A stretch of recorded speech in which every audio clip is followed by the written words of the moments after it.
Valencia Marathon 2025. My goal, to run under 2 hours and 50 minutes. It was only 2 years ago that I ran my first ever marathon here in Valencia. The famous blue carpet still holds a few dark memories for me as I pretty much crawled across the finish line. I've raced on the world stage as an Olympian in the 1500 metres. An 800 last week and a win here tonight. I've held world records. Yet as I line up for the Valencia Marathon for a second time, and I can't help wondering, why am I so nervous?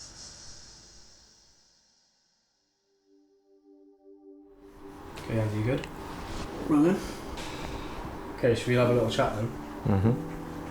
Let's go. Let's go. Andy, why are we back in Valencia? I'm running the marathon tomorrow. This is my second marathon, both of them will be at Valencia. I'm a control freak and we've come back to Valencia because I like to control the controllables. Being here meant I didn't have to worry about a whole bunch of other stuff that I would be worried about logistics-wise. I know the city, I know what the start is like, hopefully if I remembered it. I know the course is great.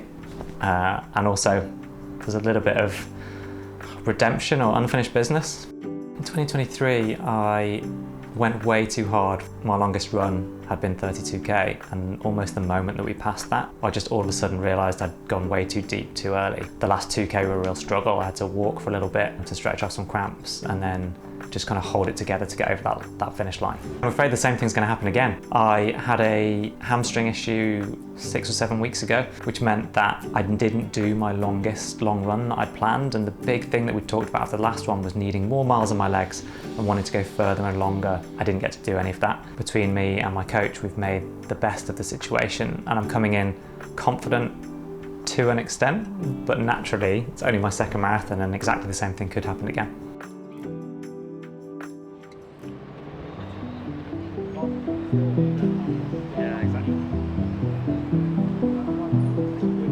The thing I struggle with most on my long runs, the long training runs, and when I did the marathon the first time around, was being at a point 5k, 8k, 12k into the race and just doing the maths and going, oh my God, I've got 37k to go, I've got 30k to go. In my head tomorrow, I'm trying to get to halfway without thinking about it too much, and then not go nuts like I did last time, so just be sensible to 30, 32k. This is it, Andy? Yeah. This is what you've been working for? Yeah, exactly. This is your moment. The marathon's a tough distance, and the first time around I was worried about finishing, and I still haven't shaken off that concern. So there's an element of achievement in getting round. The former professional athlete in me that ran 1500 metres and lived and died by times, there is still a part of me that is motivated by running faster, but it's not speed relative to other people. It's based on the hard training that I've done and the paces that I've tried to commit to in training. It's can I actually sustain them in the race, so can I hit the targets that I've set myself?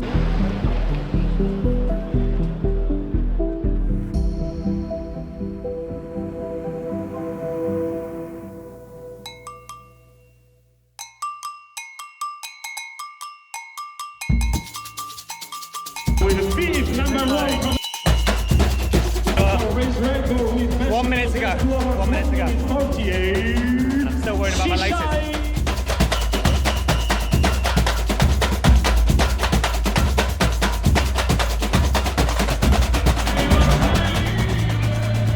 We're off. Only 42k to go.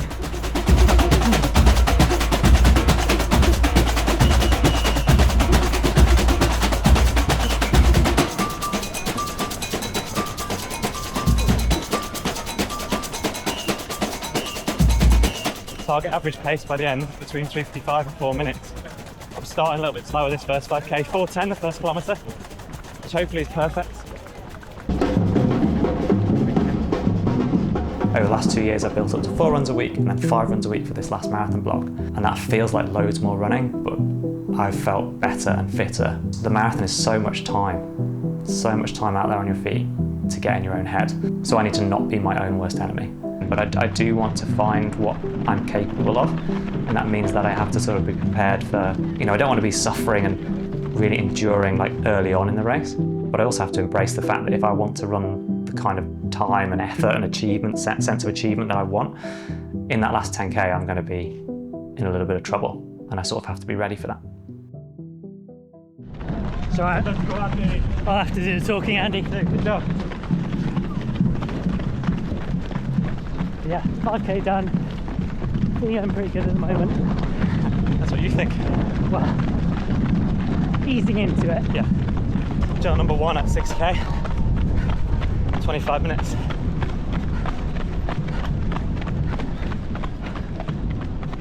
My personal best from 2023 is 2:53:40 something. It should be ingrained in my mind. And I really want to run sub 250.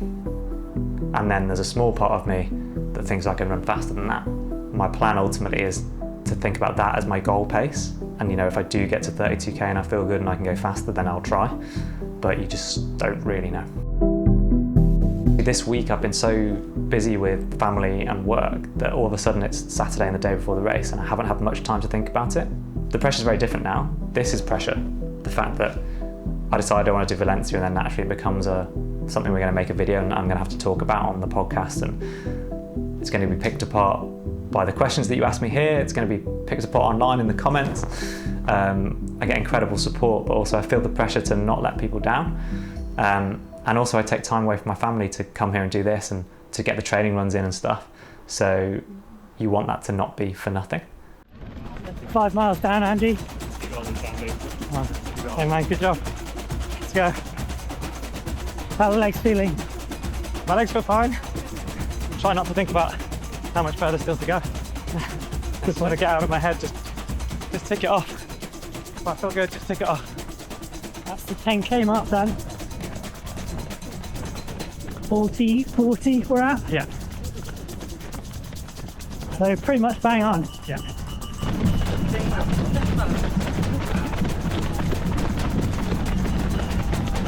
The first 10k felt great.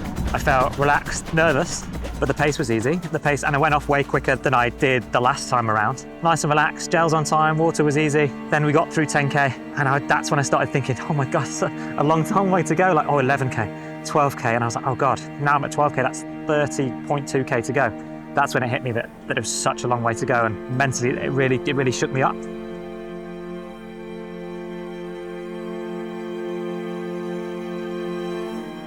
It's been an up and down year from a running perspective. I finished the end of last year, 2024, not doing what I wanted to do. I got injured for the half marathon and marathon challenges I was trying to do towards the end of the year and didn't do them at all. Then the beginning of this year was kind of just getting back into it. And then I started picking targets and running a half marathon at the end of the summer.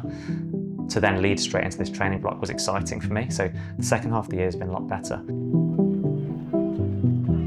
The last 12 months has been incredibly challenging since this time last year. Very emotional time of the year for me, coming up to like a poignant anniversary tomorrow, which I'm trying not to think about.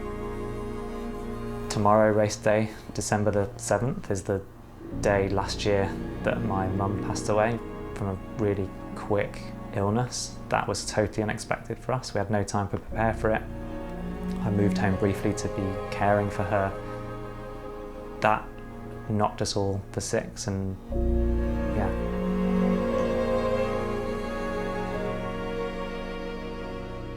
When I catch up with my family about it, they're planning what they're going to be doing and I'm running a marathon. And my mum travelled around the world to watch me compete. She dealt with muddy spikes in the house when I'd come back from cross country throughout my childhood. Her enduring words to me were often, "Oh, don't train too hard." Like, she was always worried that as a pro athlete I was training until I was sick after training sessions. Because I wanted to be the best in the world. And she was always worried that I would be so relentless in that pursuit that I would, you know, hurt myself mentally, physically, whatever it might be, and dig myself a hole. So to be doing something attritional like a marathon on that day, I don't know whether that feels like the right or the wrong thing, but I'll be doing it and trying to make her proud, I guess.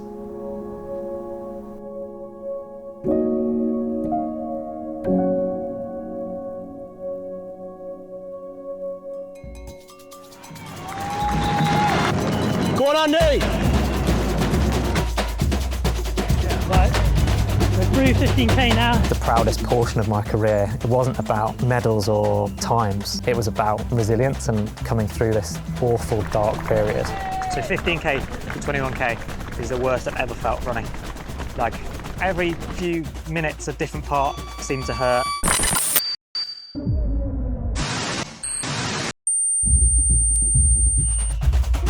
Miraculously, we came through halfway, and I don't know if it's psychological, but I was like, a weight just lifted.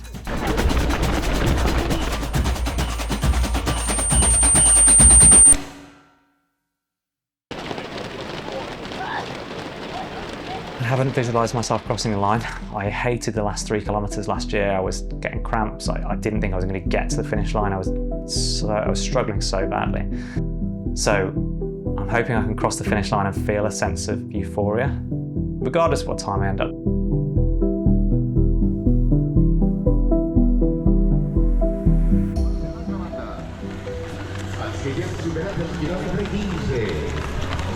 Legs are feeling pretty good. Andy's refreshed, had a couple of gels. There were 2 gels in.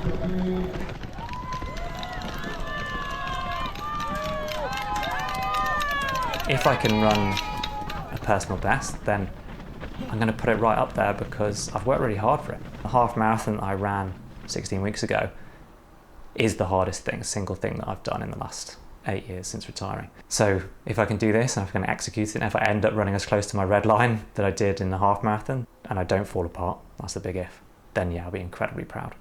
25k. Whittling it down.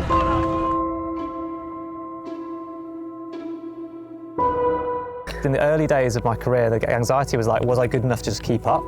I'm strong, I'm fast. Every moment is a moment that I thought I might not have again. 30k mark, and we've not long ticked over the 2 hours. All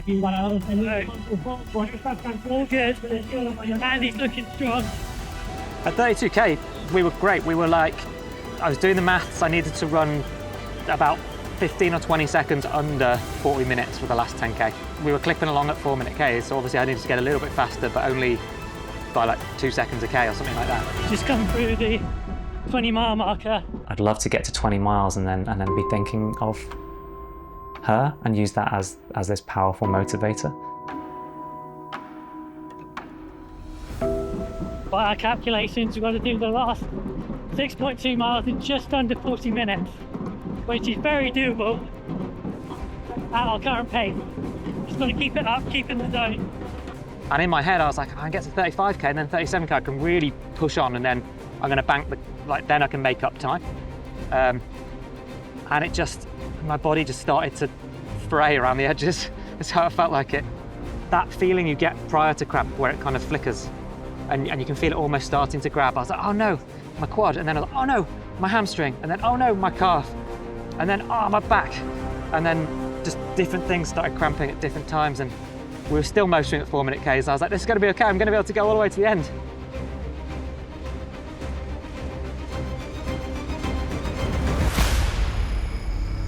And just ease it out, ease it out. You have to stretch it out, because it had gone into like a knot and I could feel it.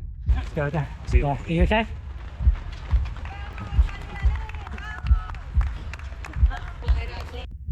We got to about 39k, I think, and then I had to stop again. Second minute. And the same deal, but this time it cramped for longer. And then we had to ease back into it slower. I looked at my watch, it was like 4:30, 4:40 per kilometre.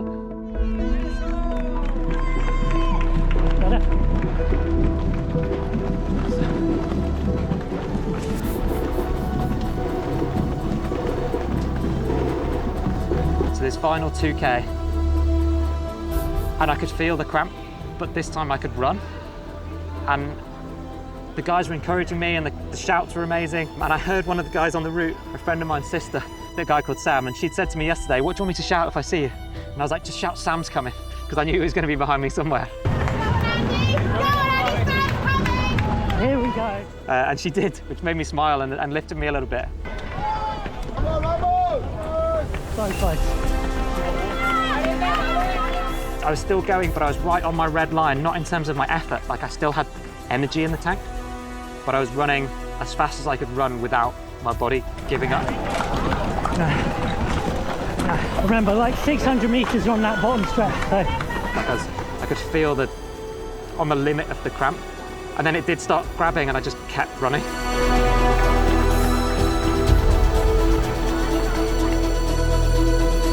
Sometimes I feel guilty because I'm not thinking about her and what happened enough. And then I think I use running as a distraction from that sometimes. So I don't know whether I'm running to make someone proud, or I'm running to forget, or I'm running to just not think.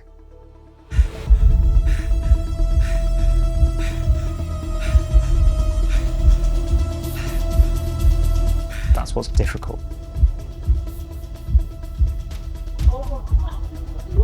Come on, you're passing people. We were absolutely motoring the last K. Come on, so close. Come on, 900 meters.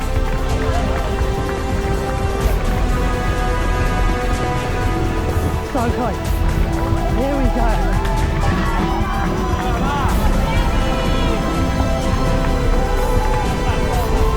307 per K is what I think I needed for the last 400. And I was just like, I can't do that, but I'm going to go everything, absolutely everything.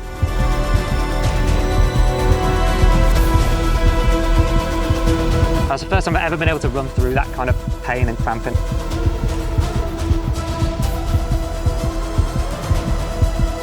That was everything I had, without my body falling apart and without collapsing on the floor.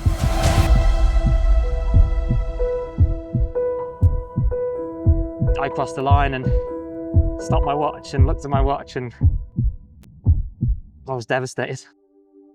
2:50.06 on my watch. I feel sick.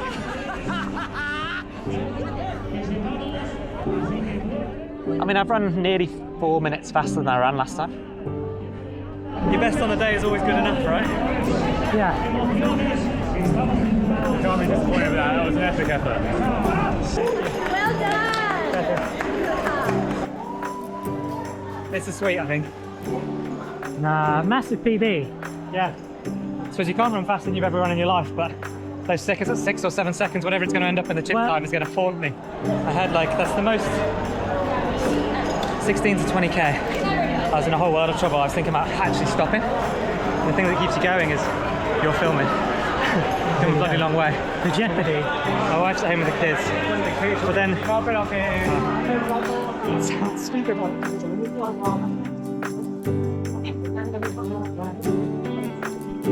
I was like, I can't talk about my mum in the kind of preamble and then give up.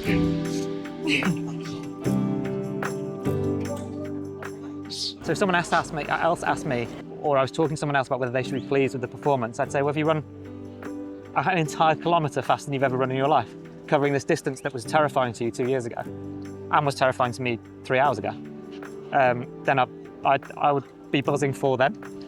It's going to be an emotional day, and I think that I'm out there to get it done regardless. And ultimately, that's what's poignant, I suppose. This doesn't matter. Me running Valencia Marathon doesn't matter to anyone other than me. And I have to remember that.